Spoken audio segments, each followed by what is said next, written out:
condensation on the ground there. Tornado. Prescott looking to throw. Pumps off the back foot. Stays on his feet. Now on the move. Floats it to the end zone. Caught! Rico Dowdle. Hurts has time. Now locates Barkley at the backfield. Barkley slips 2 tackles and picks up the first down. Gotta see this again. This kid is special, man. This is. Picked off. Intercepted in the end zone and brought back out. Geno Smith picked off by Kitchens. Cameron Kitchens takes it all.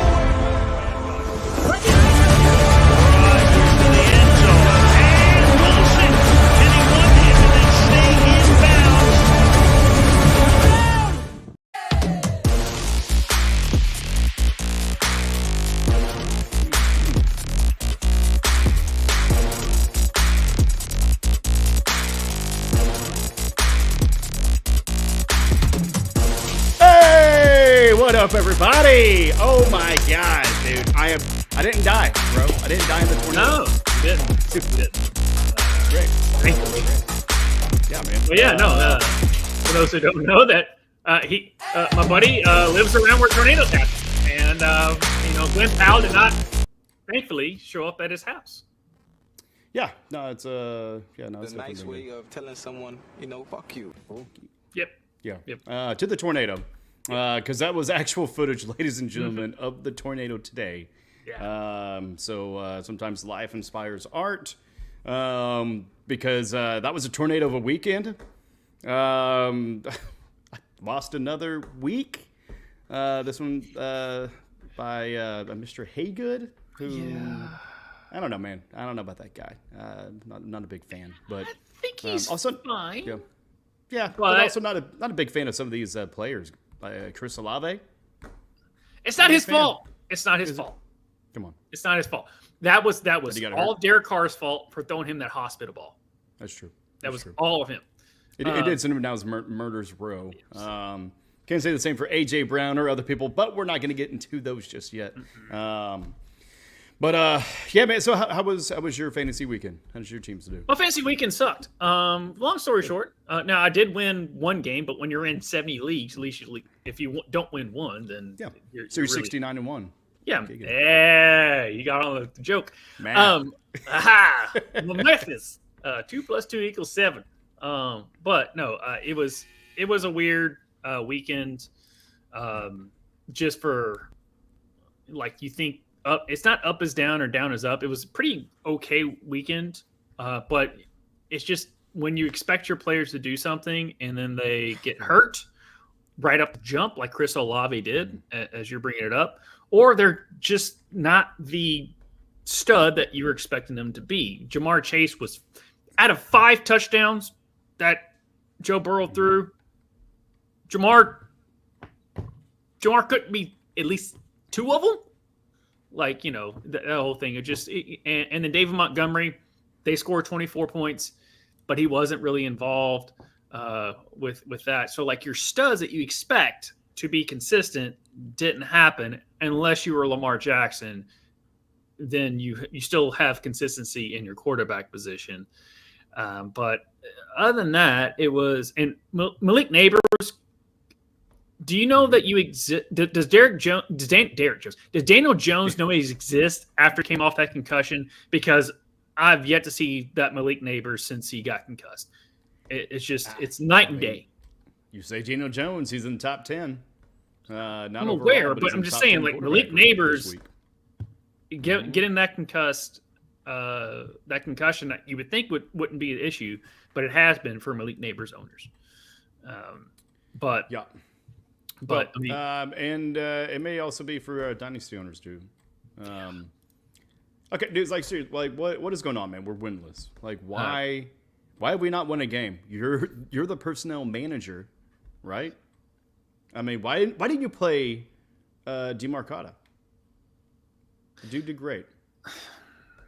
When it's your 8th child that you just had, and you're like, let's see it brew for a little bit where I know these other 7 kids can do well. You're brewing children?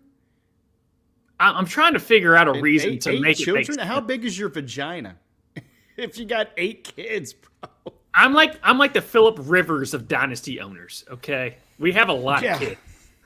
Yeah, I can see that, and definitely of drafts, man. Because I mean, what the fuck was that? It blew our load on 3 players. We couldn't get anybody else, and now we're reaping the consequences. I mean, but we also agreed on it at the same time. I didn't sign anything. The only thing I did was pay way too much money to help out in this matter. Are you saying we get some legal counsel in this? Is that what you're trying to say? I think so, dude. I think we need a dynasty divorce. Okay. Well, shit. We have our legal counsel known as Daniel Haygood. Whoa. All right, I'm gonna need the parties to take a seat. Oh, we're already seated. Okay, everybody's seated. Okay. Yeah. Backwards hat, red wearing. Yeah, you didn't get the memo, did you? No. Well, with any divorce, we have to categorize the assets. We have to. So who's going where? Who's taking? I'm getting Bijan. I claim you can Bijan. have overpriced Bijan, dude. I'm aware. I mean, I don't want any of these players, dude. Yeah, you did. Bo Nix is our best player. Why? Yeah. Why is Bo Nix our best player right now? Because some dumbass tried to trade us for nobody. Yeah. We got Bo Nix and Brian Robinson in that trade. And that was like the best trade of like our whole league. If you think about it. Yeah, it really was. Yeah, but anyway, it brought our floor up, but we're still in the basement. But our resident lawyer Daniel Haygood, welcome to the Fantasy F Around. It's always a pleasure having you. Greetings. Tvshka, what do you got for him? You having some data issues? With me, Tvshka, what do you got for him? Oh no, I thought you were asking him a question. That's no. Oh well, my first question will always be, Daniel, my sir, how we doing? Well, tonight we're doing okay. I'm just keeping my eye on the Chiefs here to see if they get dealt their first L of the season. We got Tampa Bay leading in the 4th. Are they leading? Yeah. They just tied it. And then the kick. Okay, the kick just went through. I've just been informed. Word has reached my ear. It's a tie game now. Is Mahomes hurt? Yeah, Mahomes is walking off. It's 16-17. I don't think they've kicked the field goal yet. They did. Did they? Okay. Yeah. So Yeah, my broadcast is a little slower than. pass. But yeah, no. So for everybody, ladies and gentlemen at home, let's do a proper introductory and greeting. What's up, man? It's your boy Tvshka. It's Josh. It's also Daniel Haygood, our resident legal counsel, but also the current reigning champ. Yeah. Pull that trophy. Pull out the beautiful trophy. God damn. Look at that. Look at that beautiful thing. That should be at my house. I wish it. It's probably not gonna happen this year either, though. I'm glad we started. I'm glad we started to do a trophy after me and Soul won it, but that's okay. All right, we started the league. All right, so that was something completely separate. You and Jason keep pulling this shit. All right, that was like the preseason league, basically. There's a little something for the crap. It's like when we're holding on to before it became the Super Bowl. They were still champions, okay, in the NFL. Then you guys can get your own trophy for that garbage. It wasn't the Ruckus league. It was the Green Bay Packers hold on to that shit like it's the best thing ever. So if the Green Bay Packers got on to their 5 championships before it became the Super Bowl, and then they won the first 2, then I'm going to hold on to the championship that me and Soul won. God, you know what? Get your ass over here. Bah, bah, bah. No. All right, get back. Get our legal counsel between us. Let me get the middle of this. It's too much hostility. Get our legal counsel. I gotta separate the parties fine, here. fine, we got a hostile courtroom. Yeah. But Daniel, how's the team doing so far? As a team who might get to 3-6 on the season, so therefore I've really paid attention as much to this league when you're in 1,700 of them. So how are you faring so far? Well, in the great words of Chumbawamba, I get knocked down, but I get up again. Somehow I'm still in this. I thought Tyreek Hill was dead, and well, Tua really hasn't done anything to resurrect, and Tyreek still might be dead. Yeah. Yeah. And which brings me to my main question for you. How do you deal, which is the hardest thing to ever deal with? You had the number 1 draft pick, as it's been documented, because I was here for drawing the names on it. It's on the internet, so we. There was nothing fishy about it whatsoever. This was all done under. No. That's how it was done under duress. That's how I kept you on retainer, and I will hold that if I actually need you for legal counsel. There was actually a contractual agreement that I would be number 1, but anyways. Yeah. But anyway, so hold on, Josh. Are you his real estate broker as well? No, I'm a mortgage banker. There's a difference between a real estate broker. A mortgage banker, people call me, and I just give them, and I write the big ass check. Conflicts of interest are just a concept, There is really no such thing as a conflict of interest if you really think about it. Yeah. But the main question is, thanks as for far explaining away the joke too. Yes, that's what I do. But anyway, as a person who probably drafted either 1 or 2, because typically that would be Christian McCaffrey or Tyreek Hill. Those 2 have been busts for the year. It just has. So how did you navigate that to make your team as good as you possibly could? Well, first I had to pat myself on the back and say, good job not drafting Christian McCaffrey at number 1. I should be happy about that at least. The bad news is I drafted Tyreek Hill. Right. So that means I just have to focus on building up the number 2 and number 3 and so on and so forth. But, number 2 was Isaiah Pacheco. It didn't exactly number 1 and 2 both kind of had to say goodbye to them early on. Let's see who else. So who went number 3? Nico Collins. Nico Collins. So you might be noticing a trend here. Yeah. All of these players. I mean, I guess Tyreek never officially died and went on the IR, but he, for all intents and purposes, might as well be. You just have to look yourself in the mirror and you have to say, I'm going to work that waiver wire. I am going to keep an eye on what people are dropping, and I am going to stream defenses, and I'm going to read about defensive matchups. That's how you do it, folks. Mm-hmm. You just eat your vegetables. Yeah, well, I've been say eating your prayers. mine. What are you Hulk Hogan or something? Eat your vegetables, say your prayers, eat your vitamins, Eat your vegetables, brother. But no, I mean, yeah, it's like you've been listening to our show, which I've said, like, unless you have a decent defense, stream the defenses, look at the matchups and which they are. When it comes to streaming, look at players and the matchups that they have.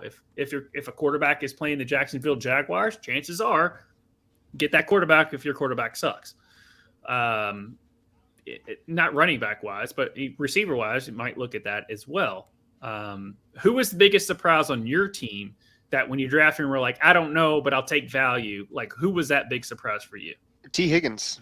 But unfortunately, the last 2 weeks hasn't been working out. But for a moment there, it looked like he was about to really take off. But his wheels have since been grounded. I don't think I actually ended up drafting J.K. Dobbins. I think he was was he a draft pick? Yeah. He's a Charger. You drafted him. Yeah. Well, then you drafted him in the 12th round. I can't say I'm surprised though. I mean, he was always production. Yeah. He was always the one I circled over Gus Edwards.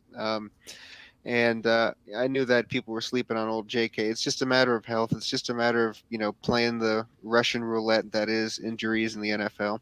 But right now, if he's healthy, he's gonna do well. I mean, sometimes matchups like against the Steelers, sometimes it's a little bit matchup based. But right now, JK's sky's the limit.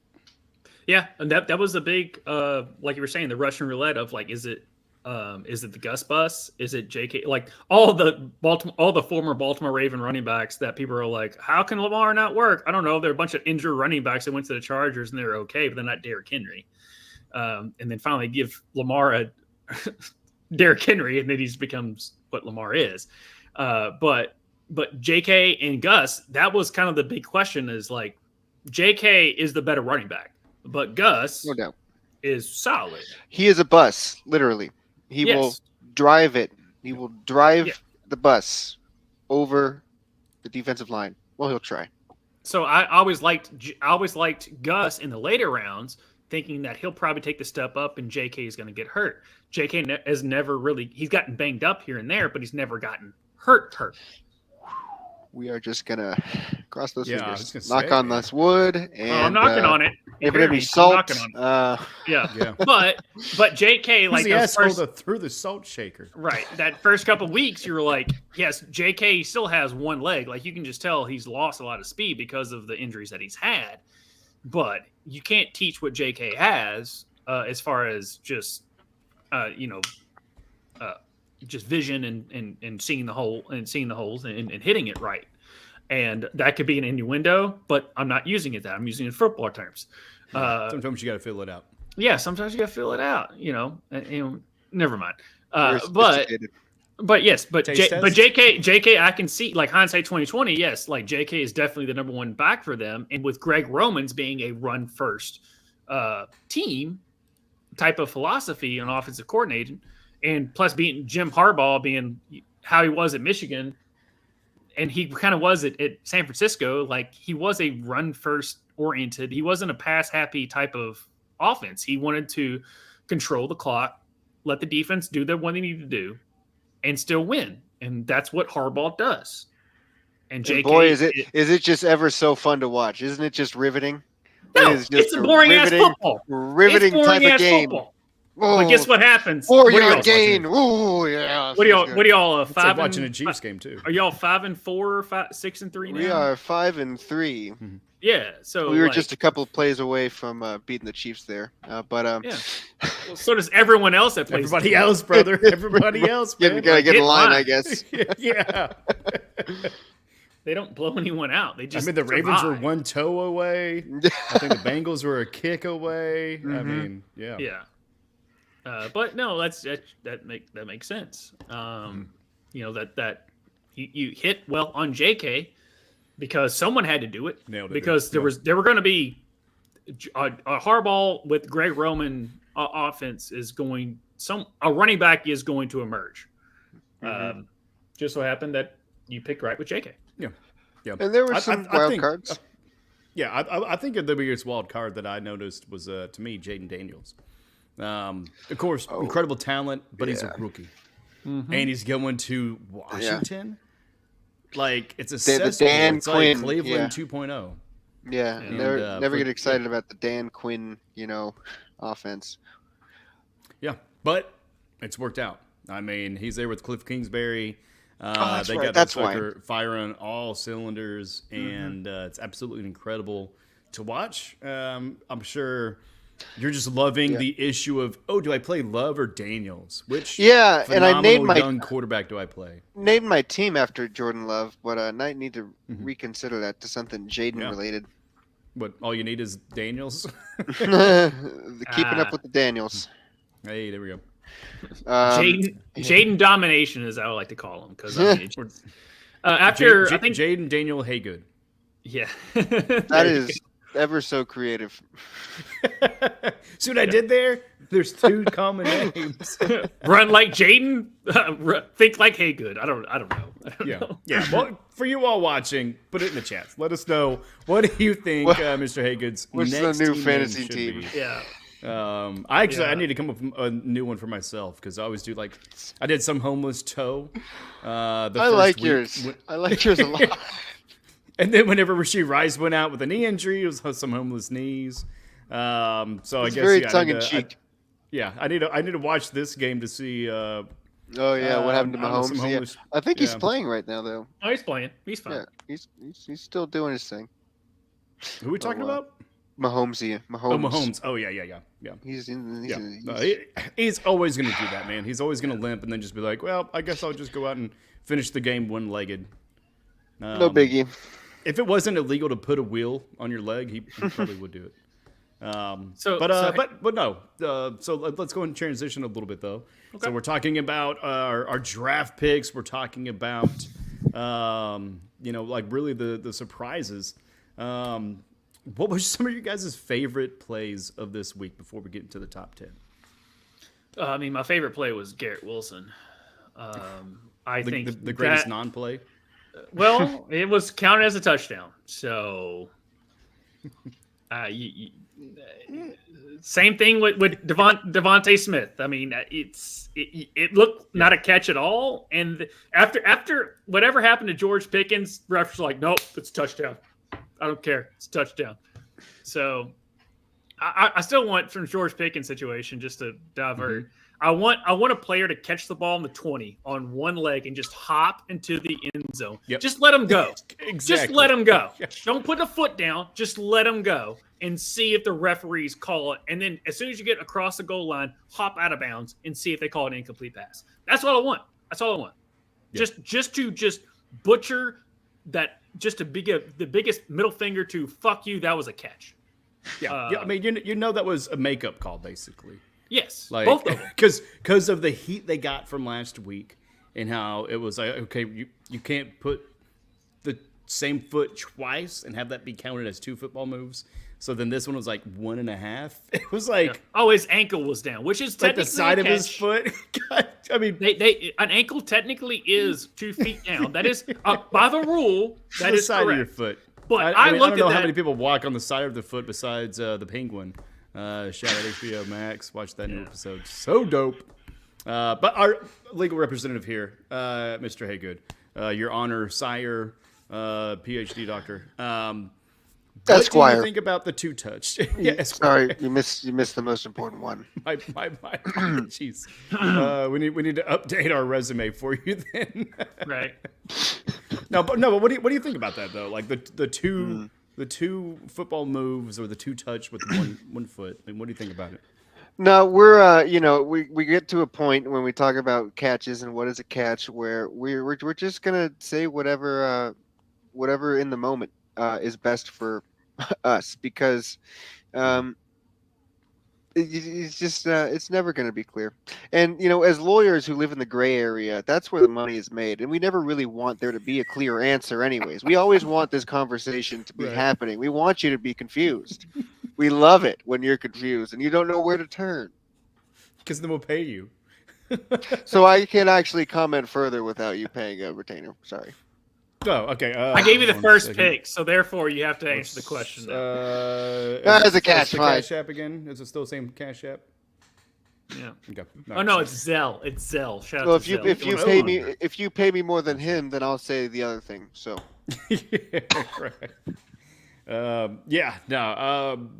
mean, it is wild how every week it's something different. I mean, it's just that's maybe part of the storyline.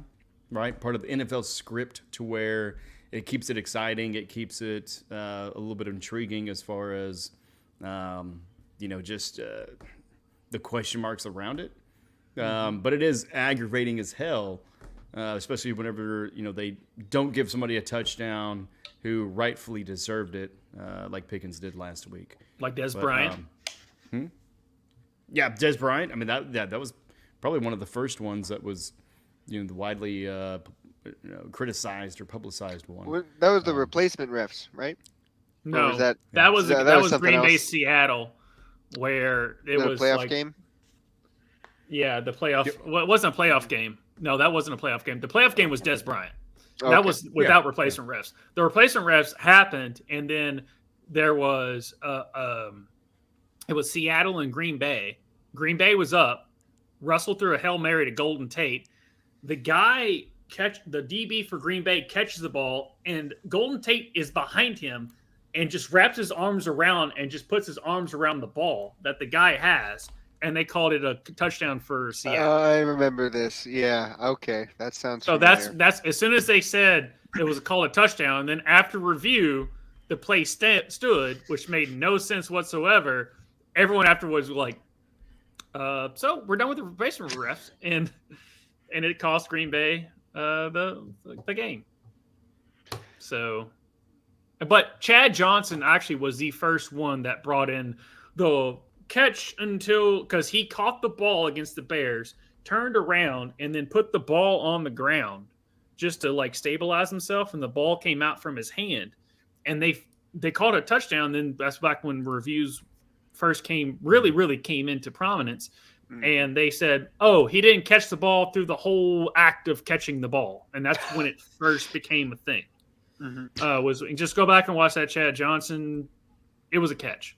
That's what we call judge-made law, where the judge doesn't really have anything to rely upon, so they just kind of make it up.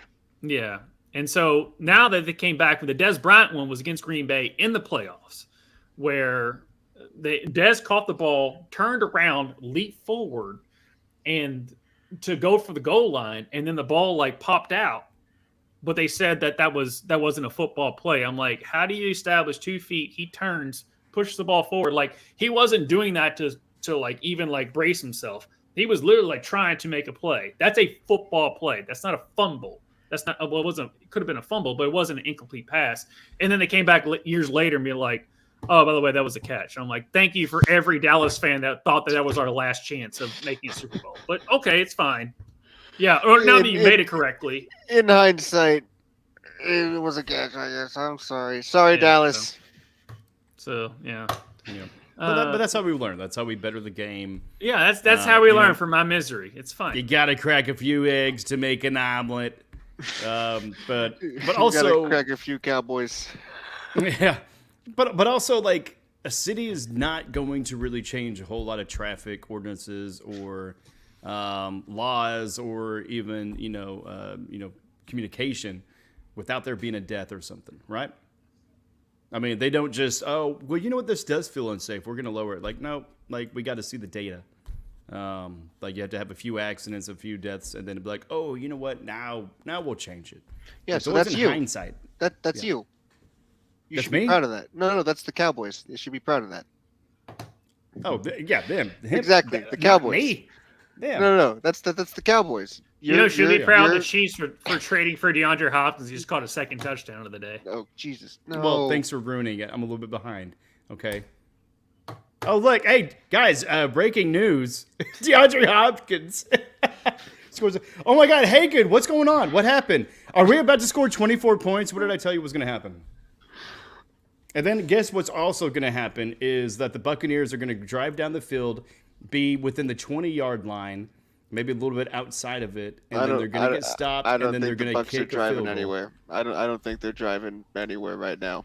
Well, they're going to drive home after the game. They're about to go home. Yeah, they're not driving down field. Gift's got a question for us. Oh, Gift. Yeah, you actually did. Yeah, but first he says, the lawyer with the mind games. Welcome, Gift. He says, question to you. 3. Who's your most frustrating player on your fantasy football team? Oh, my God. I know the answer to this one. I know. Yeah. I know. I mean, besides Tyreek Hill, it's definitely Calvin Ridley. Right. That motherfucker. Yeah. That toxic relationship where... I'm sorry if I'm not allowed to swear. Our show is fantasy fuck Watch around, your fucking dude. tone. Watch your fucking tone. Our show is called the show is called Fantasy Fuck Around. Everybody else on YouTube is trying not to say the F word. We don't care. That one.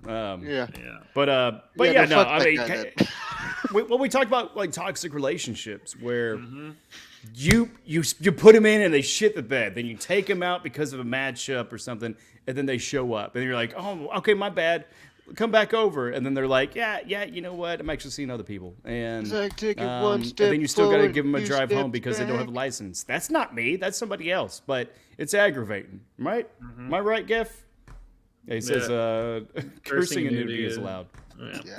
Calvin Ridley is not allowed.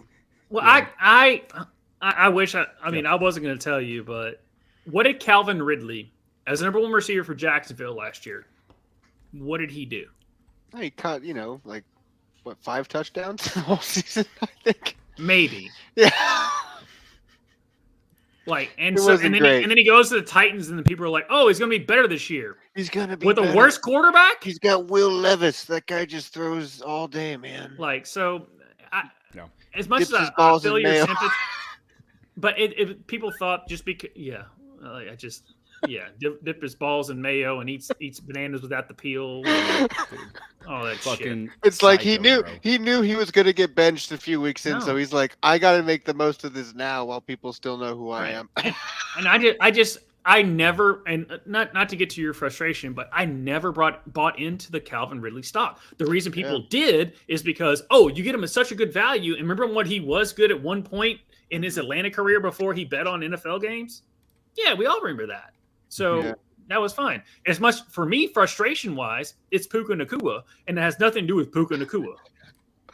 Oh, I don't know. Everything he did was just he got hurt first week of the season, finally comes back, but when he came back last week, I was like, oh, I have enough players, I'm not going to do it. And then he plays really well. And they're like, all right, Puka Nacua's back, and then he punches somebody, and he gets ejected. I think it does have a little bit something to do with Puka Nacua. Yeah.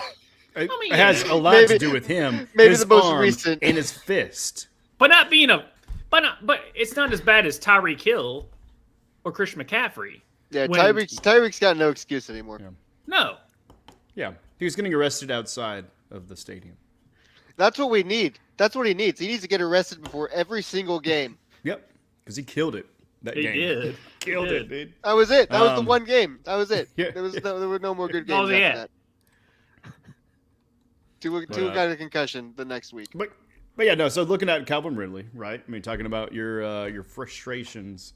Week 1, 8. And then I think the arrest game was what happened, and he got 24.7. Then 1.9, 2.5, bye week, 0.9, 7.2. And then Tua comes back, 22.6, and now 12.3. So, I think your floor is up again, but your ceiling just may be very few and far between. It just kind of depends. I mean, they hoping sorry, that they get it together for playoffs. I don't know why I said Tua like as if it was Tyreek Hill. Also, Gift Calvin in Ridley. the comments. I still am open to trading Devontae Adams for Aaron Jones. I said it to you last week. I said it to you during the week, and I say it to you now. I don't like to have Garrett Wilson and Devontae Adams on my team. I want to trade one of them. Devontae Adams is the one I want to trade. There we go. All right. And enough side pitches. I mean, lawyer, can you help us out here? I mean, we're trying to do a professional show. He's pitching shit, trying to make trades. Why don't you make a trade happen in the dynasty, huh? How about you make that happen? Why don't you help out with that shit? Making some compelling arguments, don't you think? Yeah. But Calvin Ridley, right? So apologies, I read it as if it was Tyreek Hill. We talk more about Calvin Ridley. My head's gonna explode. You drafted him, so therefore, and you brought it up. So. Yeah, but look, I mean, there's a certain blonde-haired person. His name starts with A, and he's on a certain podcast that we're not going to mention. Josh, quit name dropping them all the fucking time. That's but where he it all said started. Calvin Ridley is back, baby. He said this. He said Calvin Ridley is going to finish out the season. He said so many things. And he hasn't been wrong so far. He hasn't been wrong. He's been pretty spot on, except that first for week Calvin was Ridley. 22.6, and now it's 2.3. I think the floor may be up a little bit. We'll see. We'll see here. But Josh, what's one of your frustrating players though? I mean, obviously I said Puka, but right. Realistically, Chris Olave is my frustrating player. I came into this season thinking that, especially what he did last year, he was the perfect number 2 receiver. He's going to get his targets. He was going to get his catches. Yeah, something like that. So I thought everything coming into the season, there wasn't going to be a downturn, at least going to be consistency with what he was doing. And it went to shit in a handbasket and is never recouped other than maybe 2 weeks out of the year. And the 2 weeks out of the year that he was good, you didn't play him. And then you think, oh, this is the time to start him. He goes against Carolina. Derek Carr comes back, and he gets a hospital ball and gets knocked out, within like the first possession of the game. So Chris Olave really is my number one aggravating, frustrating player of the year, because I've targeted him in so many leagues because I thought his ceiling or his floor would be bar minimum something I will never be frustrated with, and I've never saw a ceiling at all this year. Yeah, I agree. Clark Kent. Apparently, we lost our superhero lawyer, Haygood. Now we have Clark Kent in the building. Yes. Sir, I mean, do you have any observations, or what do you see from that statement? From Chris Olave, probably won't have any more observations of Chris Olave for the rest of the season.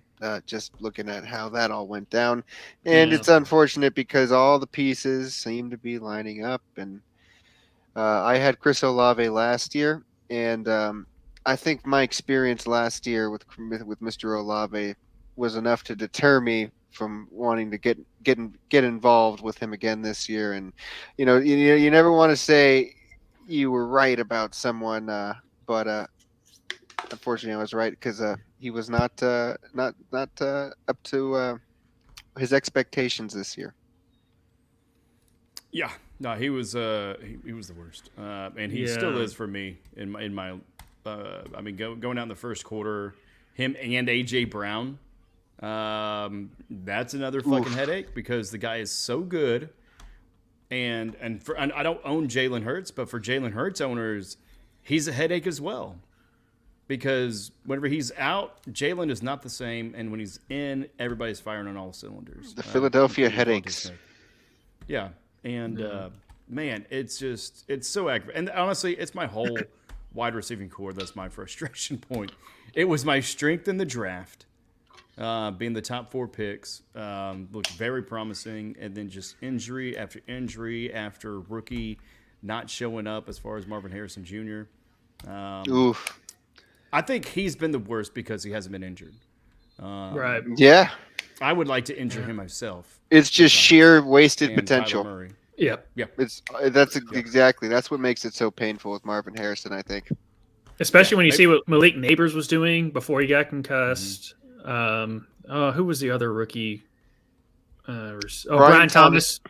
Yeah, Brian Thomas. What he's been doing, and he was opposite of Malik Neighbors, which is like doing pretty good too. Yeah. Ladidi. Yeah, Ladidi's shown out at least past couple of weeks and then Quentin Johnson, like he learned how to catch the ball in the offseason apparently. That was my number one play from this weekend is Quentin Johnston. Yeah, I mean, the fact that like the Browns, and just a sidetrack here, the fact that the Browns went to doing a clinic of defense against Lamar and that Ravens offense, and then just completely forgetting how to play defense against the Chargers is the weirdest thing I've ever seen. It's the most Brown thing to do.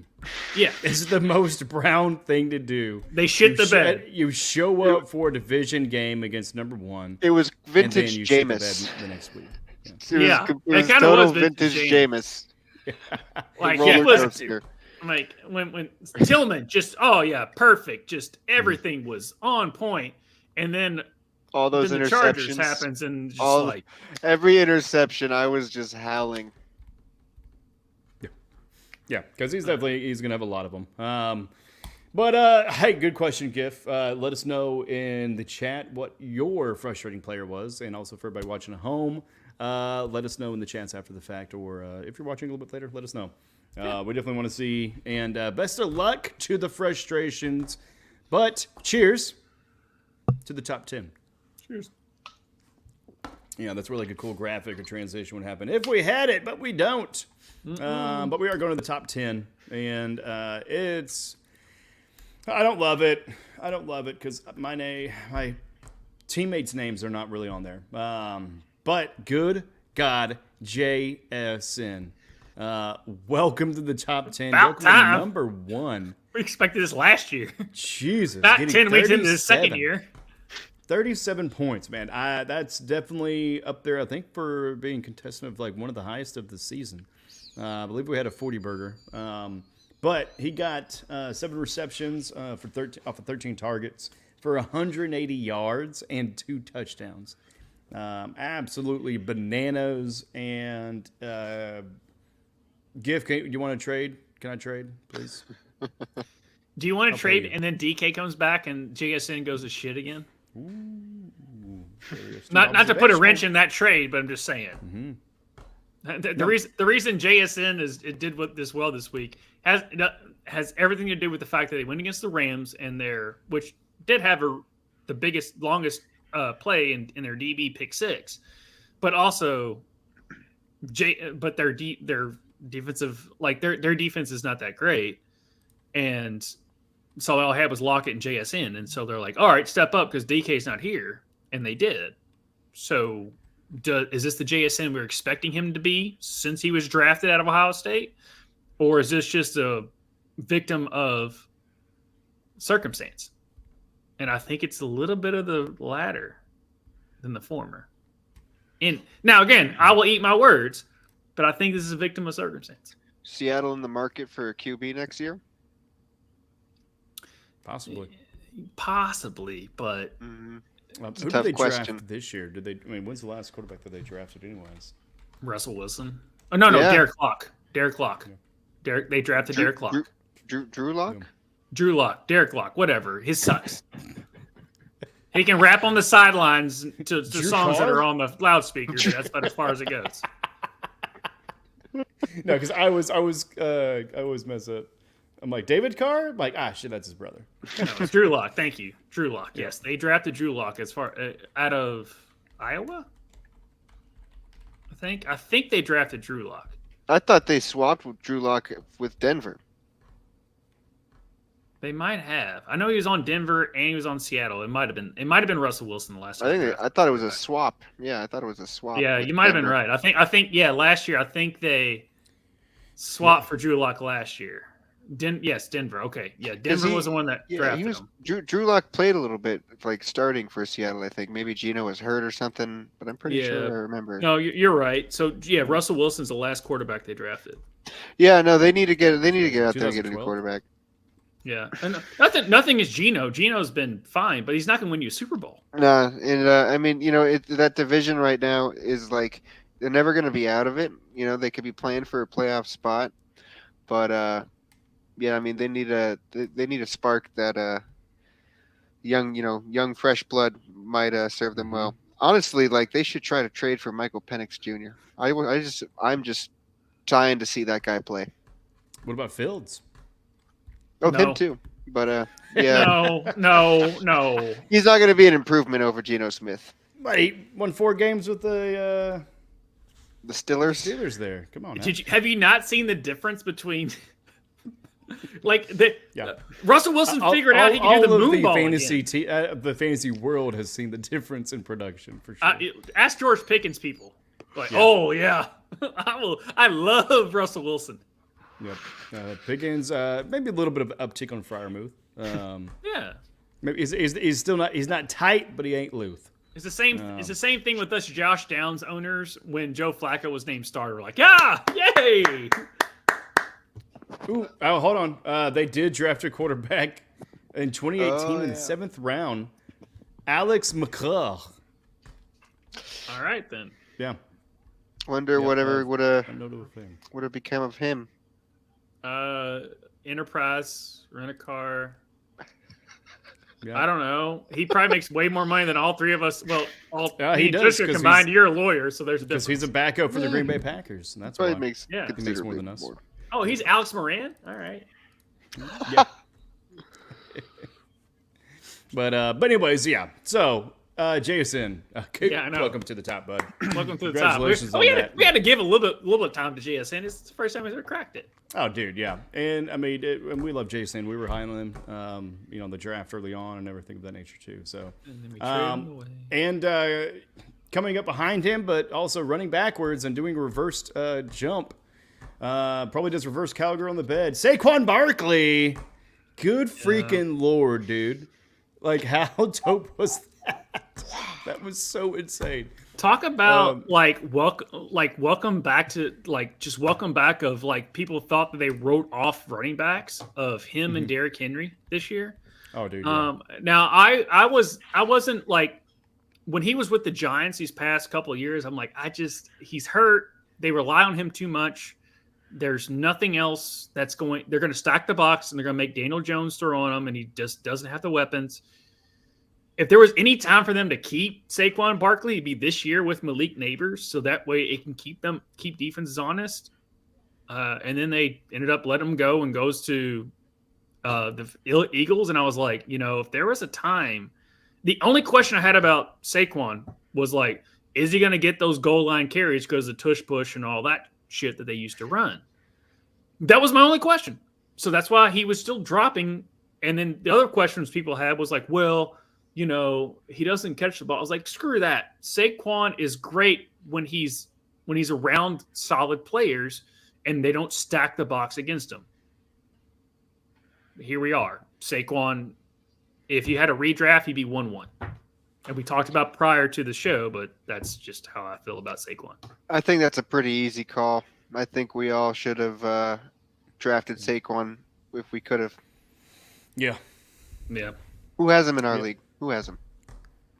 Cameron Jackson. That's a good question. Is that who has him? Yeah. Someone has. Doesn't someone have Derrick Henry and Alvin Kamara in our league too? Yes, sir. And they drafted Derrick Henry in the first round, and we laughed because we thought I didn't laugh that much. Okay, you always bring it up, and I didn't laugh that much, but I questioned it. Okay. I questioned it. But no, very suspect because at that time Henry was projected to be going to like the 4th, 5th round, a little bit later. Talking about value, yeah. Bro, I mean, this dude, he called a shot and he fucking nailed it. No looking back. Yeah. Yeah, no, you did great. Also, there was looking back on that recent catch. That's got to be called good, right? We're looking at 17-24 Chiefs over the Bucks right now.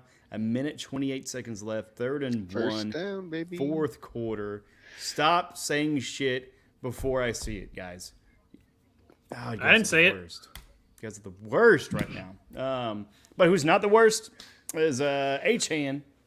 Achane coming to 3rd, getting 32 points. Joe Burrow in 4th to 30. Garrett Wilson with a surprise touchdown catch, getting 2 on the day, getting 30 points. Jalen Hurts getting 3 touchdowns, 1 in the air, 2 on the ground. Or sorry, vice versa. 1 on the ground, 2 in the air. Getting 30 points. Zay Flowers getting 30 points. Who didn't get 30 points today, right? Alvin Kamara, that's who. Alvin Kamara got 28. Even though, I mean, really high production. 29 rushes, 155 yards, 6 receptions for 60. Just no touchdowns. It'd be insane if he actually got one of those. Speaking about no touchdowns, McBride, can he just get in the fucking end zone? Anyway, go on. Probably, but it's not in the top 10. Who is in the top 10? Because we're trying to work through this. Demarcus Robinson of Rams fame, getting 27 points. Congratulations to him, getting 6 receptions for 94 yards and 2 touchdowns. And the tight end that did get in the end zone and got in there twice is Mike Sticky Gazicki. Mike Gesicki. Mike Gesicki. Yeah. 27 points. I'm not saying someone on this show has been hyping up Mike Gesicki and telling you to pick him up for a while. It's Tvshka. It's not me. I didn't lean into that or anything. I'm just saying. I've been saying, pick up Mike Gesicki in a tight end deplorable league that we're in, except for last week. Oh, gotcha. So there's asterisks and caveats. Okay. Mm-hmm. Yeah. To make myself sound right. My flag still stands the tall. lawyer knows. Kate Otten, everybody. I know all about caveats. Kate Otten. Yes, Kate Otten as well. But yes, when you're trying to make yourself sound right, you got to bring in your lawyer to be like, well, I actually said it technically. What was said was not really said, Your Honor. Yep. Yeah. But anyways, gentlemen, the top 10. All right, we just got through it finally with 48 minutes into the show. What really stands out to you all? Is it Robinson? Is it Wilson? JSN? Well, if I close my eyes and I just imagine Puka Nacua instead of Demarcus Robinson catching all of those passes, it makes the hurt a little bit less. Right. Yeah. Yep. Because I'm sure that's how it would have worked out. I'm sure. Yeah, I mean, obviously, me sounding right about Mike Gesicki, which is obviously that stands out. Does it? Does that come to the forefront for you? Was that Kate Otten? No, it was Miller. But anyway, but Zay Flowers, that should not have happened. If you watch the game, he was wide open, 15 yards down the field the whole gosh damn time against the Broncos defense that was supposed to be number 1 on the season. So now Zay Flowers is number 1 target, but there was at the end of the first half, like he caught a ball. They were trying to get into field goal range, and he just cut up and just shook 3 players and got there. Yes, my voice is cracked there, and I don't care. But also, shout out to Garrett Wilson.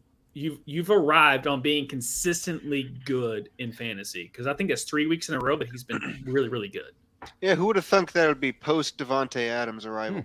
I know, right? But Garrett Wilson is like, because Aaron Rodgers even said, like, once me and Five get on the same page, it's going to be really good. Mm-hmm. And granted, they haven't been, but yet his numbers have shown that him and Roger are on the same page. At least Roger's forcing him the ball. Yeah. So the two that stick out to me is Zay Flowers being in the top 10, even though that's not really where I expect him to be every week in, week out. Whereas Garrett Wilson, like, he's flirting with it the whole time on a bad team. So that's why those two I stick out, is because I think Garrett Wilson, his ceiling his floor has become a lot higher than we were expecting 5 weeks ago. Yeah, and who knows if they're going to be able to maintain it. Right. I mean, with this Jets team, I still just don't trust it as much. I don't either. They've had, a couple of good flashes, but to me, it's like it's consistency. And is the consistency going to be able to sustain over the next few weeks whenever we're doing the playoff push? And then also at the end of that, whenever it comes playoff time, are you really going to be able to depend on them at that point? I don't think I've ever seen anyone as smug at 3-6 as Aaron Rodgers at that post-game press conference. Like, dude was strutting around like he just got a berth to the Super Bowl. And you're 3-6, dude. Like, oh man.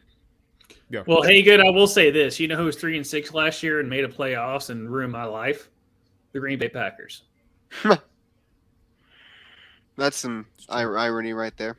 So I know, right? So if Aaron is the smartest guy in the room, he'll let you know without telling you that he's the smartest guy in the room. But if there's a guy who's smug, it's going to be Aaron Rodgers. And if there's a guy who's smug about being 3-6, knowing that they could probably, if they make the playoffs, are going to make some damage, it's Aaron Rodgers. Like, they're just his ego is up there, but his talent is at 40 years old is that good too. So yeah. Speaking of ego and talent, the Chiefs are tied 24-24, 19 seconds left. They have 3 timeouts. They just took their first. What do you think is going to happen, guys? Mr. Haygood, what do you think is going to happen? Let's see. What do Now, what do you want to happen? What do you think is going what are they charged with? Oh my God, my dad joke just hurt myself just saying that. Why don't you go sit in the corner? Where did you go tap out for a minute or two there, and then come back? Yeah. Well, maybe he ran out of batteries. Well, sometimes you have to put your foot down. Sometimes I'm glad we did this. Why did it bring you back in the middle? That is. I don't know. Oh, they pick it? Oh, did they? Oh no, they didn't. Okay, never mind. It was a good play though. Good play in the ball. Oh, it looked like they could have. Oh, it really looked close there. That was tantalizing. Nothing like an almost pick. Yeah, man, that would look real bad for the Swiftie fans out there. Oh, wouldn't you just love to see Taylor Swift cry? No. She's gonna cry whenever they get married, and also whenever they. Have you seen how many albums she's come up with breakups? She's cried enough. But yeah. So I mean, top 10. I mean, anything else as far as the overall? I do want to hit on some of the season top 10. Yeah, let's take a look at because I feel like there's just a lot of surprises. Looking through this list, it was so surprising for me. The quarterbacks, I think, are a big surprise here. Yeah. On the season or for the week? On the season. On the season, yeah. Mostly looking at Baker Mayfield. Exactly. The lack of the lack of Mahomes. Yep. I kind of me and Tvshka. I know. I was kind of leaning into Tvshka. And I'm just saying. I'll let Tvshka take it, but I was saying Baker Mayfield was going to be a good quarterback this year. Just saying. And that is the end of regulation. We are going into overtime. Oh my God, a Chiefs game going into overtime. Who would have thought? I can't wait for them to win it. Shit, dude. Against the kicker for Kansas City that is a terrible person. Oh my God, no! Please don't tell me. Oh, that would be just the worst. That would be the worst way to end this in a Butker field goal. Oh, I'd be so mad. Oh It's yeah, gonna he's- happen, I would dude. be he's so a- he's- disappointed. He's such a, that terrible person that just, Oh.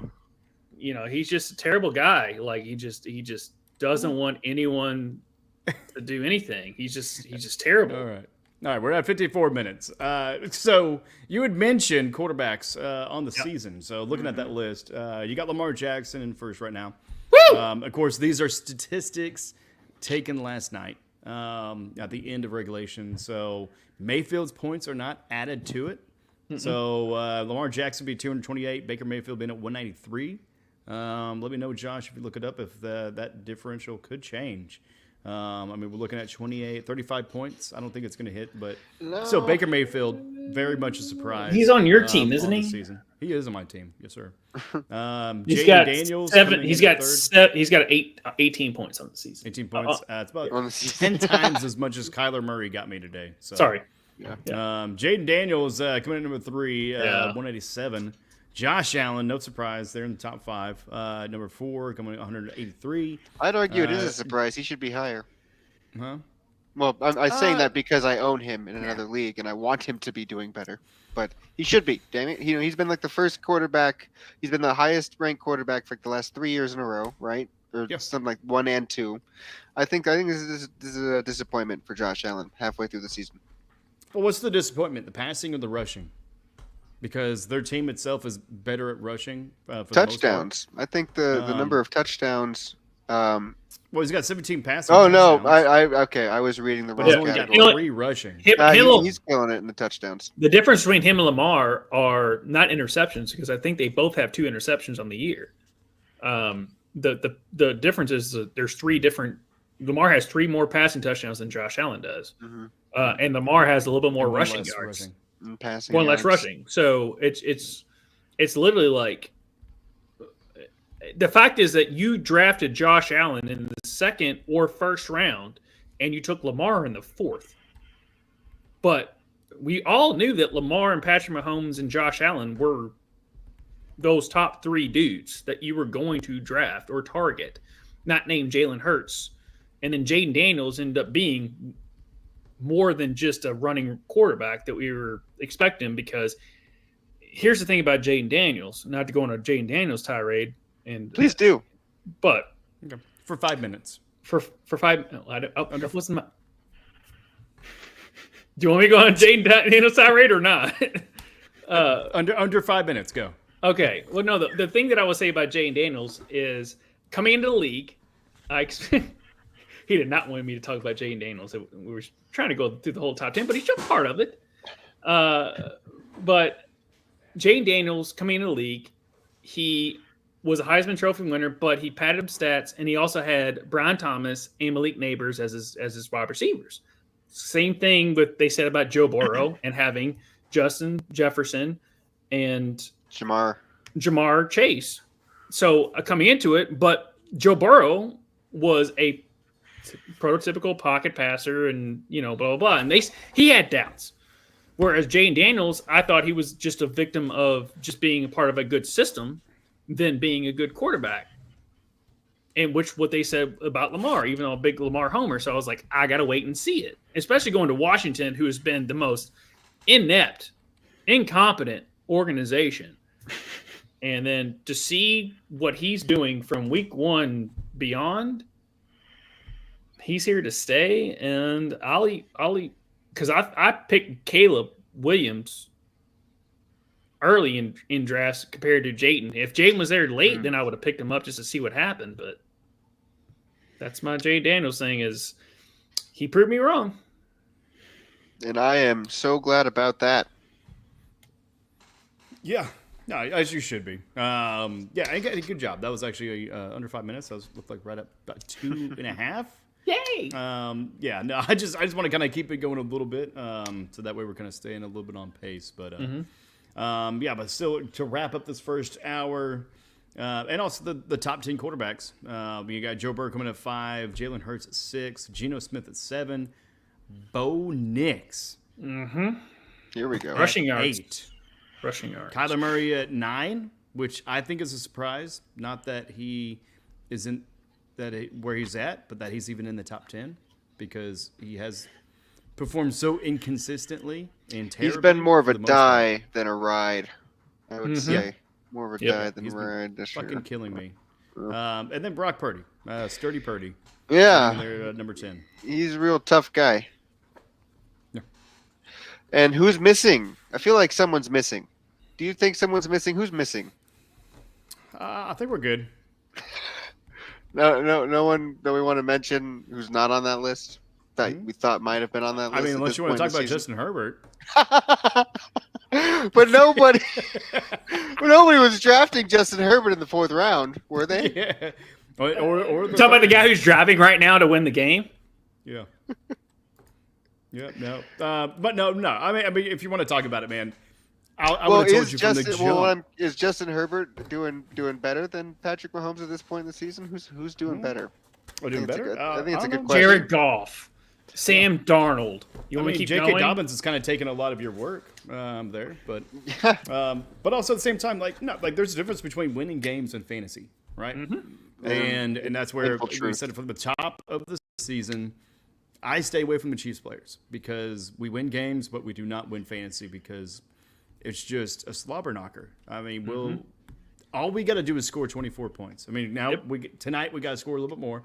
Our defense let us down and allowed a team to score over 20 points, which is rare, especially in the last 24 games. But Rashid Rice getting injured didn't help. Hollywood Brown getting injured did not help at all. Oh, you got to be kidding me. I think he literally got injured the day after I drafted him because the first preseason game, the first catch, he gets injured. Then you had Isaiah Pacheco go out.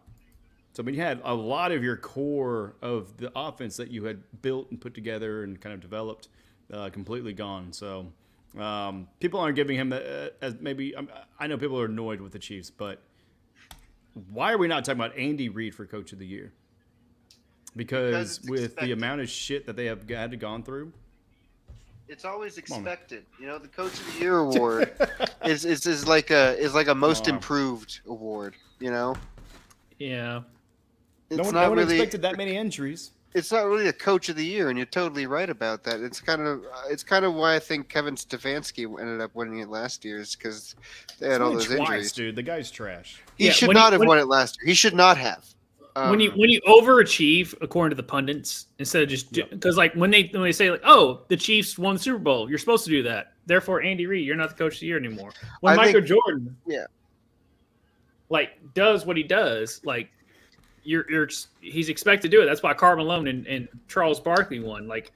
LeBron should have had more MVPs, and it just one player just went off. So therefore, you can't deny it. So I don't know where I was going with my point, but you get it. What I'm saying.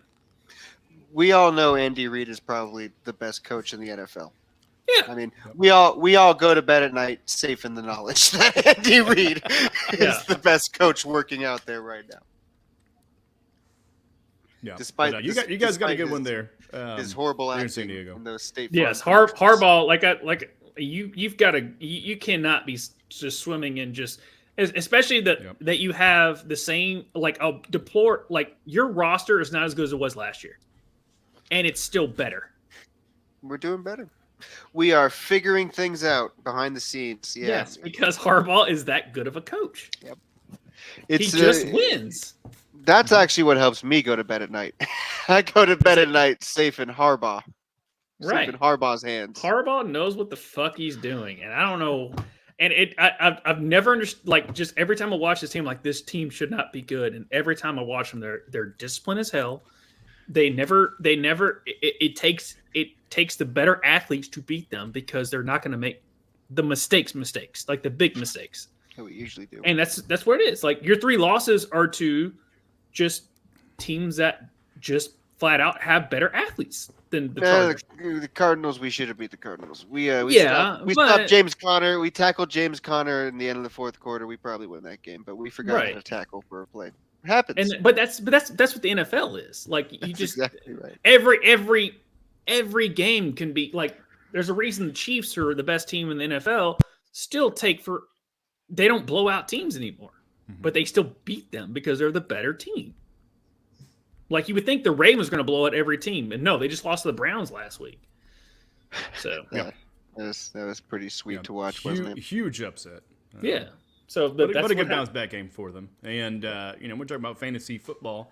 So, talk about fantasy players. Looking at the season overall, running backs and wide receivers, we had a little bit of movement this week from last week. No. We actually had move into the top 10, Devon Achane and Chuba Hubbard getting into the top 10, surpassing James Cook for the 9 and 8 spot.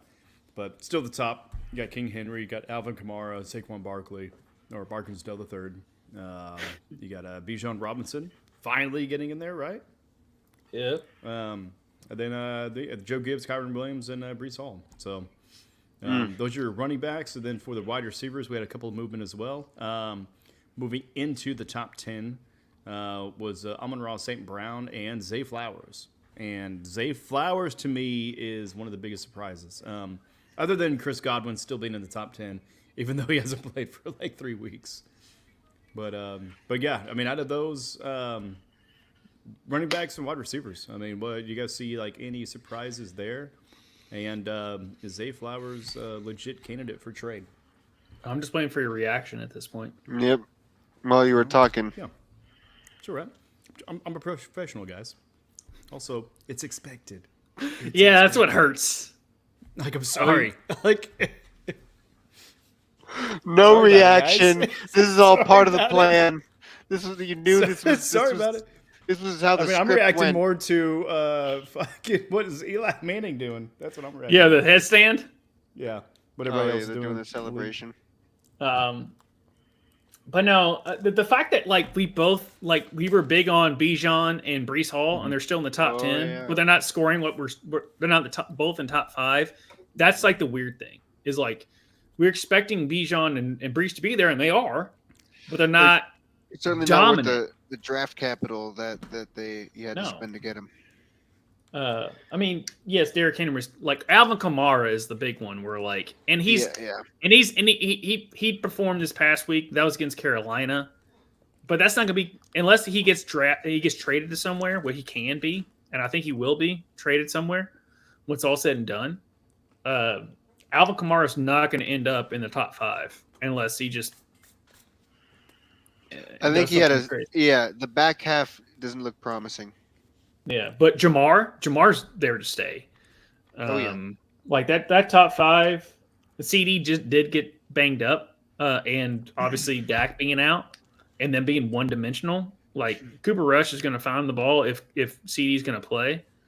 But I mean, the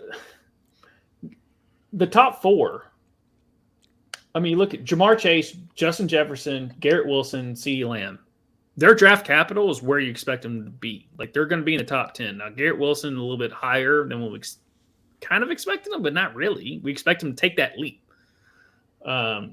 Drake London was the biggest tweener going into the draft. It was like, all right, he has Kirk Cousins who can get him the ball.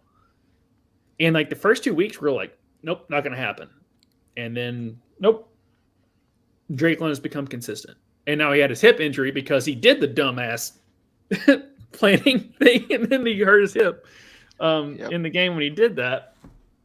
But Terry McLaurin is going to be a top 4 receiver by the year end, based on how Jaden Daniels is throwing the ball. I will say that.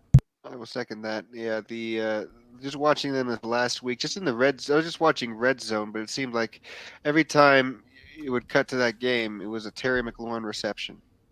Mm-hmm. Yep, and I feel the same way about Jaden Reed going into the season that I still feel now.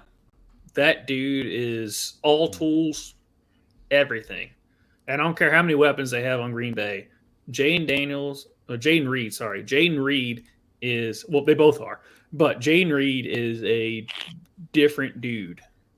And I targeted him in a lot of my leagues for where he was drafted, and it's working out. Yeah, Jaden Reed in our league. Trying to find him actually right now where he went. Not third round, fourth round, fifth, sixth. No.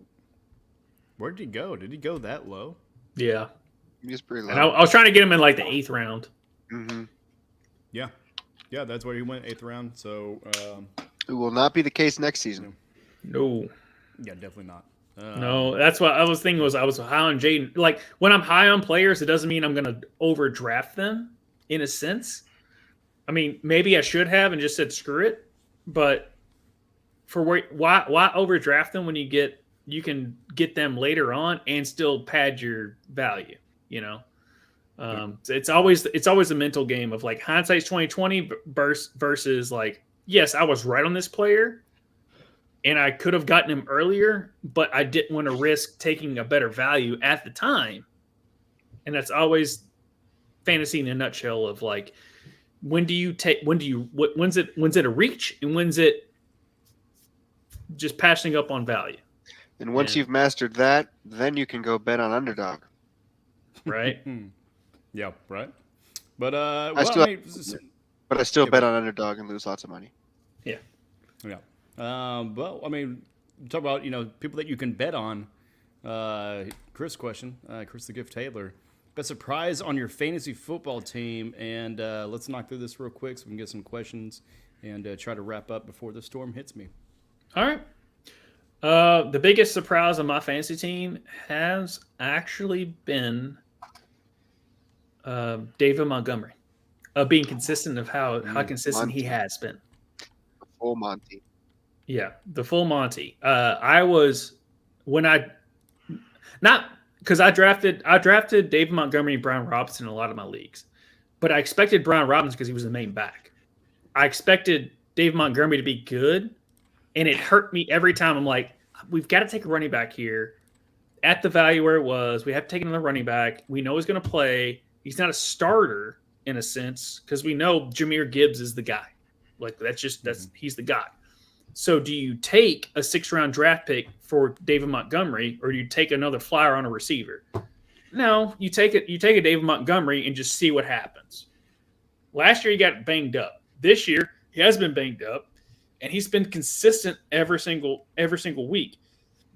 This week's was a little bit different, but he still was pretty consistent. Like he still was fine for what David Montgomery is going to bring you for the value in which you drafted him. And plus, he has one of the greatest tandem nicknames I've ever heard of in Sonic and Knuckles. Like that is by far the greatest tandem nickname. Next to Tiki Barber and Ron Dane and Thunder and Lightning for the Giants way back when.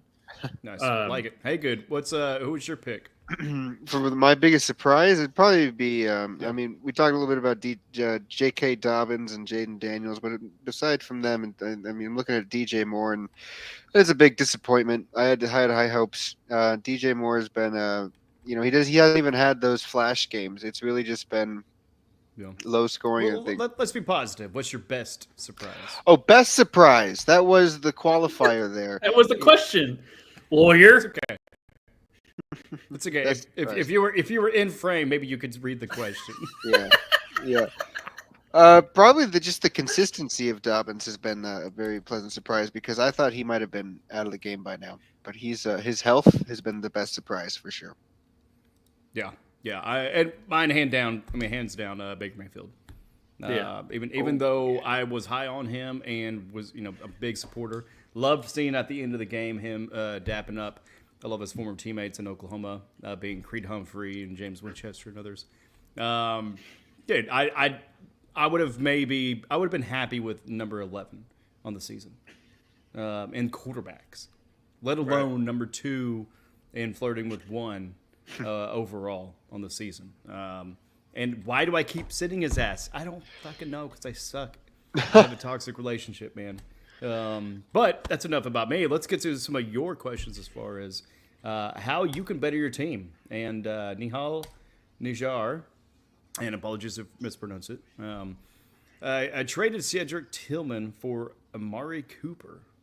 Thoughts? Yes. That's a no-brainer. Yeah. Amari Cooper is going to be 100 times more consistent. Yeah. Better receiver, better team, better quarterback. Mm-hmm. Yeah. Tillman was a great trade high. Well done last week. Good timing. So good one on that one. thoughts on James Cook and Bucky Irving, assuming, for Kenneth Walker III and Shakir. I don't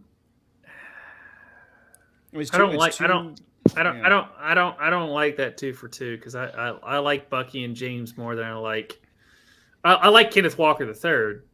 Yeah, but Shakir for those two, going 2 running backs at that. Now, yeah, so I'm saying like it's 2 running backs and it's 2 consistent running backs. Mm-hmm. We've talked about that before. Like if you have a running, like I don't know your running back room. If your running back room is that stacked, then sure. But why are you going to trade 2 running backs for another running back and an okay receiver at best? Yeah, I don't understand that. Or should I do the same trade, but for Jacobs, and really what he meant was Mooney. So he meant that makes more sense. The Mooney with to get Kenneth Walker III and Mooney makes way more sense than Shakir. Yeah, that really was one of my better surprises as well, is Mooney. I think getting him off the waiver like second or third week. Oh yeah, man, you guys have been phenomenal. Mooney and Josh Downs, as far as waiver pickups, those 2 have been very solid. Yeah, he says the rest of his running backs are Dobbins, Cook, Bucky, and Tracy. Yeah. So I mean, Tracy's. Is that a flash in the pan? Is Tracy going to stick around? What do you guys think about Tracy up there with the New York Giants? I think he will be. I think he's going to stick around. He's too, because Devin hasn't. He can't break tackles. Even if he comes back, they might force feed Devin. But at this point, Dable's trying to save his career, and Tracy is the better running back at this point. There we go, Mr. Haygood. What are you thinking on that one? I think Tyron Tracy's a lot more exciting to watch than Devin Singletary, obviously, but it's a question of health. I'm looking at Tyron, and he's not a very big guy, right? And just a little bit of Devon Achane to him, I think, with the speed, but I just hope the guy stays healthy. But he's far more interesting to watch than the other options. Mm-hmm. Yep, no, I like that. And then he also goes on and says my wide receivers are Amon-Ra, St. Brown, T. Higgins, Tank Dell, and Amari Cooper, as well as Rome Odunze. All right, so your Rome Odunze is going to be done, unfortunately, because if we haven't figured out, sorry. No, thank you. That's a great pun. Sorry. Well done. Get him on the board. Well done. Get him on the board. Put you on a dry erase board of owning. That's you. Good burn. Because he's Dunze, because they're gonna get into facing the Packers, the Vikings, and the Lions. And if we haven't figured out anything, is that the Bears are terrible right now. And as a person who owns, as an owner in one league of CJ Stroud and Caleb Williams, I'm like, what the fuck am I supposed to do? Yep. Set your team on fire. Well, just drop Caleb Williams, man. Because that's I'm going. Well, I literally drafted him, dropped him, picked him back up. Yep. After the 2 amazing games where he was quarterback number 1. Yeah. I mean, should they not have taken a bye week? Is that the issue? They took a bye week and. No, they come back and they just remembered. Oh, just my dumbass just looked at it as like, oh, Caleb's going to make the progression, because I'm thinking, yes, they played shitty teams, and they went from playing Carolina to Jacksonville, and also Indianapolis. So they went Indianapolis, Carolina, Jacksonville, in which he had 3 solid weeks. Yep. And they took the bye week, and I'm like, all right. And then CJ lost all of his receivers except for Tank Dell. So I'm like, all right, well. Lost Caleb's offensive line too. Maybe Caleb can, yes, offensive line, and maybe Caleb can get enough with those 3 weeks. He can become, because I think Caleb is a better overall talent than CJ Stroud is, and with Keenan Allen, with a healthy Keenan Allen, with a healthy Rome Odunze, with a healthy DJ Moore. Mm-hmm. So you put that with CJ Stroud with no healthy receivers except for Tank Dell, then Caleb Williams is going to be fine going forward. No, not the case. That team is inept.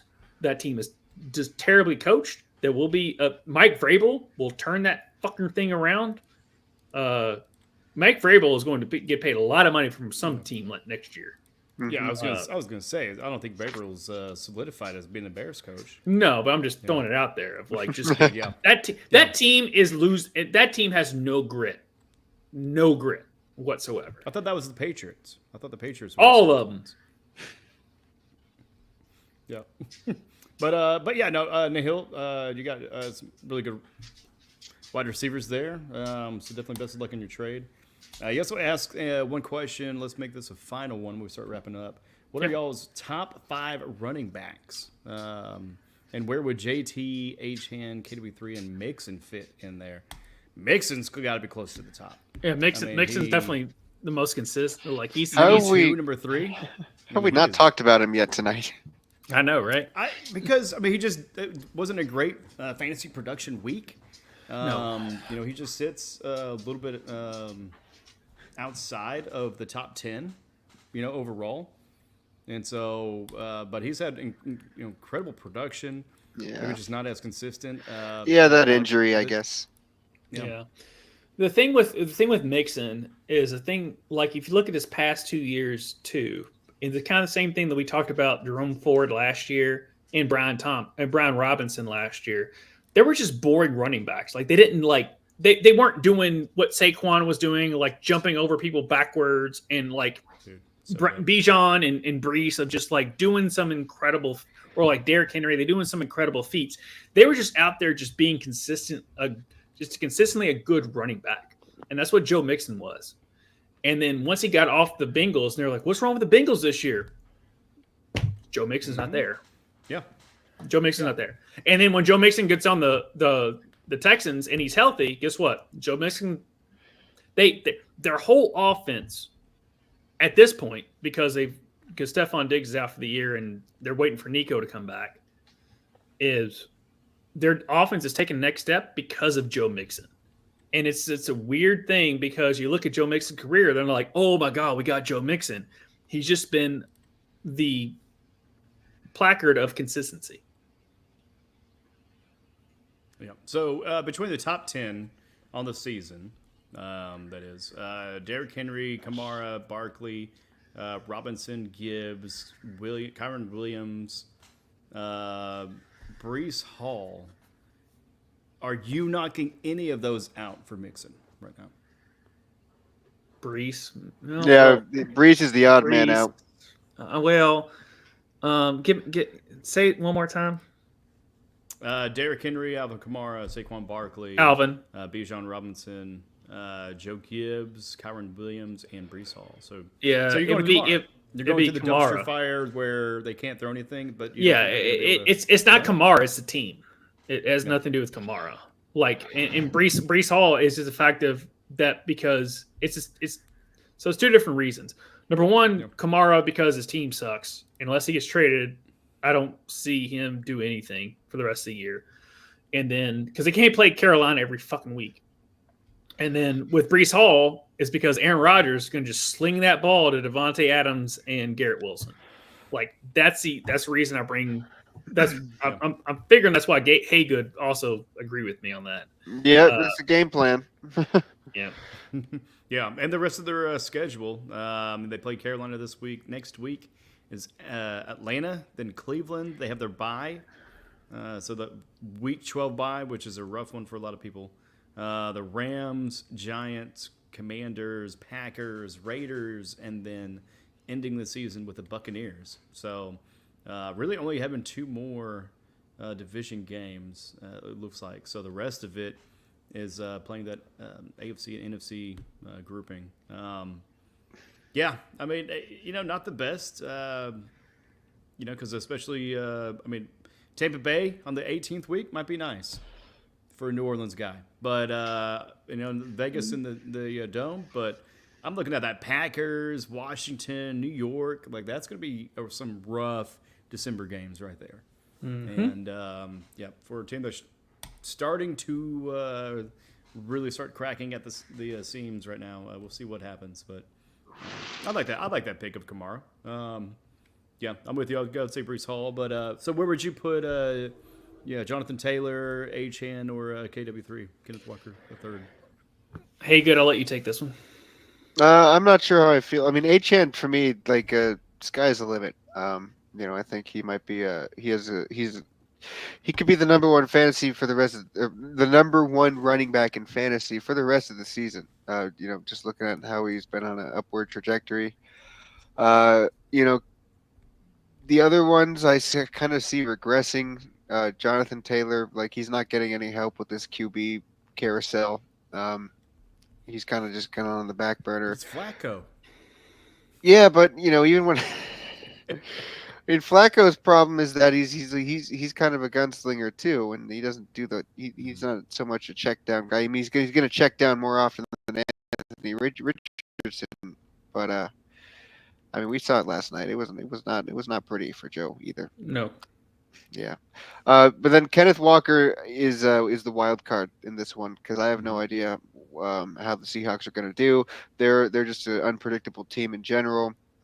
So I would slide Jonathan Taylor back for Achane to definitely Achane and Mixon. I would want to make room for and have those guys closer to the top of my top 5. I kind of second with Haygood. As long as Tua plays, Achane is going to be a top 5. When just look back at the statistics, like this year, it's very small, but sample size. But when Tua played, Achane went for 25 or 20 at least as a running back, and he did the same thing this week, just because of how that works. And as long as the team doesn't quit because they lost to Buffalo, if they would have beat Buffalo, then I would have really been of Achane could be a top 5 running back. But when Tua plays, it just opens up the playbook for Achane to do Achane things. Kenneth Walker, I've always been very high on. I thought he should have been at least the Heisman ceremony that year. He's the only running back to ever have that much statistics that should have gotten there that never did. But yeah, Jonathan Taylor, it's just tough sledding for him. It has nothing to do with his talent. It has everything to do with the team and how it's working. So I would say Mixon 1 of those guys. Mixon 1, Achane 2, KW3, and then JT. Yeah. I mean, one thing with KW3 is that they've only played one division game right now. Mm-hmm. And that was San Francisco. So they still have San Francisco to play a second time. Then they also have the Rams to play twice and the Cardinals. Even though the Cardinals are all over the place right now. Good point. Those are just going to be tough games, but hey, good players rise to the occasion.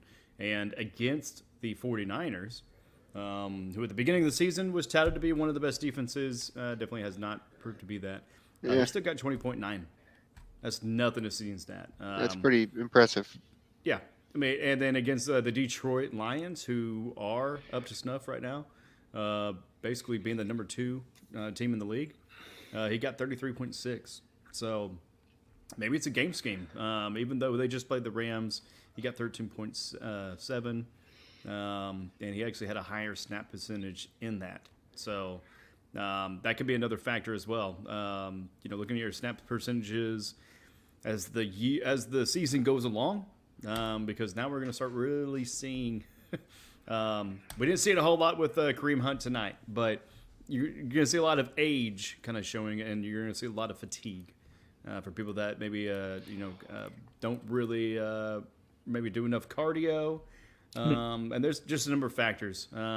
Just pain tolerance, and then just the season getting to you. Because ladies and gentlemen, I don't know if you know this, but these are millionaires that are slamming their bodies against each other on a day-to-day basis in practice, as well as on the weekends there. You sure not talking about the NBA? So, yeah, that too. Yeah. I would say I would go Mixon, just because he's Oklahoma. Then Achane, KW3, then JT. That's my route of it. But I do like you guys' pick of Achane being the number 1 in that one.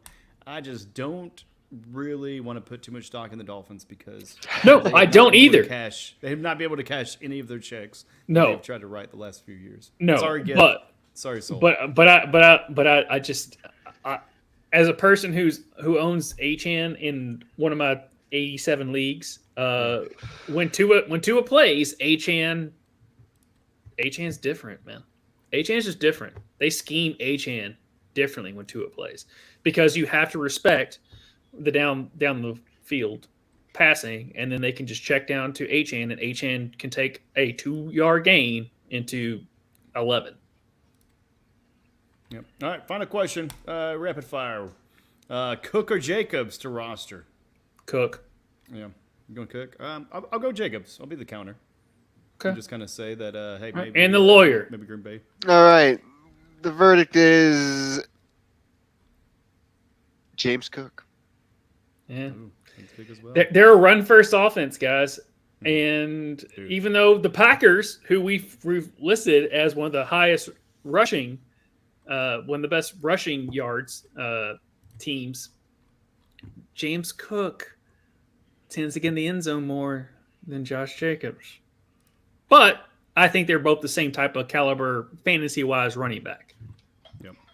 Also, Josh Jacobs on the bye week, so don't do that. Yeah, don't do that. Not this week. That's right. Yep. Don't do it Also, this week. go Cards. They beat Clemson. Hey, there we go.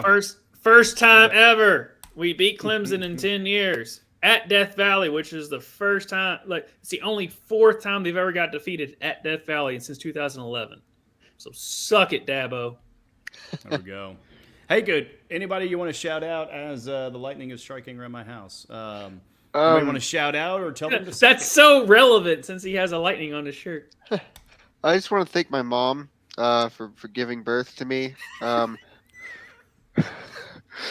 That's about it. Yeah. That's it? That's it? Oh, no, we were going to give you the floor. Come on, you got to have more than that. Keep going. Besides my mom, I want to thank my dogs. Want to shine a light on Bandit here. Yeah, we get Bandit's been here this whole evening, and he's just kind of been wondering when I'm gonna shut up and stop talking and feed him. But beyond that, he's just been a great support dog. So Bandit, I want you to take a bow, sit, lay down, stay still. Good dog. Good dog. That is awesome. Yeah, shout out to my dogs who have not freaked out with the storms that much. Got one laying down there. Got another one laying in the back. You can't really see her in the kitchen area. But I also want to thank you, Josh. Thank you for sticking it out. We weren't sure if this was going to happen or not during the storms. Because if you watched the video earlier, we did have a tornado in the area, which we'll wrap up and we'll finish with that. That'll be our moment of zen. But you can follow us everywhere at Ruckus Entertainment and Variety. A huge thanks to Mr. Haygood, our resident lawyer, for joining us. Our resident lawyer. Dude, so if someone comes good. for us, we can be protected based on the fact that he won last year, but maybe we did that on purpose to give him a retainer. I don't know. But no, he earned it. It may or may not be payment, but nothing is sus. There's nothing sus about this. No. I don't know about that. But Josh, what's not sus is the shows we got coming up this week and everything else for our patrons, right? So. Oh, dude, it's always glad to have everyone join us every week for Fantasy F Around. But we also do other shows, not just do fantasy football. So on Tuesdays or tomorrow night, me and my buddies get together and we play video games and we bitch at each other. So but 30-year-olds get together and talk and bitch about armor and whatnot through our cooperative games, mainly Divinity Original Sin 2, which I realized getting the real deep dive in Nerdum is a really big popular game. I don't know. I'm just having fun playing it. On Wednesdays, myself, Tvshka, and Soul break down everything that is the week of sports. So not just football, but also basketball or soccer, hockey, anything that's going on. We break that down. And any other things that we're going over with, which obviously there was a couple times we went over some law-based stuff. And Haygood, thankfully, was in the chat. Was able to be like, no, that's wrong. That's liable. That's not right. So we were able to get that. And that's what's great about joining our channel and joining us when we do go live. So when we talk about those crazy issues and people are like, oh, that's wrong, we have actual representation to show, hey, no, you're full of shit. So that's always great there. And then on Thursdays, a show that's not full of shit because it's about wrestling. Right. Yeah, that's the joke. And so myself and Justin Toner go over everything that is, was, and will be in the world of wrestling, which is Ruckus Wrestling on Thursdays. So yeah, and then also we're going to start doing bracket bitches and other content that we'd love to you all to join us with. And if you think about a thing that you're trying to do, bless you, is if you try and think of a show that you want to do and get in the YouTube space, please join us on the patreon.com/RuckusTV, and we will help you create that show. Yep, we will definitely help you out. And also, thank you all for helping us out. Leave a like, subscribe, ring that bell, do all that shit. Again, thank you, Mr. Haygood. Josh, appreciate you there, brother. I guess we'll just stay on the same fantasy team for a little bit longer. Mr. Haygood did a good job mitigating that.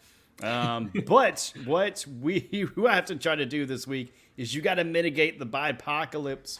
And what's worse than a bipocalypse than a bipocalypse NATO. That condensation on the ground there. Tornado. Prescott looking to throw. Pumps off the back foot. Stays on his feet. Now on the move. Floats it to the end zone. Caught! Rico Dowdle.